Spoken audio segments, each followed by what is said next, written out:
જોહાર, હું ભારતની પ્રથમ આદિવાસી ભારતીય બંધારણના અનુચ્છેદ 51A(F) ના આધારે હું આ વિડીયો બનાવી રહી છું. આ વિડીયો એક અત્યંત ગંભીર મુદ્દા પર આધારિત છે. નર્મદા જિલ્લાના સત્તાવાર વેબસાઇટ પર આપણા આદિવાસી આસ્થાના કેન્દ્ર દેવ મોગરાને હિન્દુ પૌરાણિક કથાઓની એક આકૃતિ તરીકે દર્શાવવામાં આવેલ છે. મારો પ્રશ્ન એ છે કે આ કયા ઐતિહાસિક અને દસ્તાવેજી પુરાવાના આધારે દર્શાવવામાં આવ્યું છે?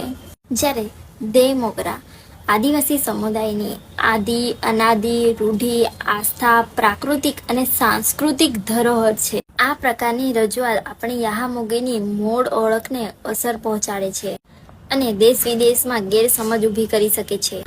તેથી મારી સમગ્ર આદિવાસી સમુદાયો, આગેવાનો, જનપ્રતિનિધિઓ અને સંબંધિત સરકારી તંત્રને નમ્ર વિનંતી છે કે દેવ મોગરાની સાંસ્કૃતિક ઐતિહાસિક ઓળખ જળવાઈ રહે તે માટે યોગ્ય કાર્યવાહી કરવામાં આવે. જો આજે આપણે અવાજ નહીં ઉઠાવીએ તો ભવિષ્યમાં આપણા આદિવાસીનું દેવસ્થાન હિન્દુ મંદિર તરીકે ઓળખાવવાનો ભય ઊભો થઈ શકે છે. તેથી આપણી આદિ અનાદિ ધરોહર અને આવનારી પેઢીના હિત માટે આજે જ જાગૃત થવાનો સમય છે. જોહાર. આ વિડીયોમાં દર્શાવવામાં આવેલી રેવન્યુ સ્ટેમ્પ એ અમારી અસલી અરજીનો એક ભાગ છે, જે 10 રૂપિયાની સ્ટેમ્પ લગાવીને કલેક્ટર કચેરીમાં દાખલ કરવામાં આવી છે.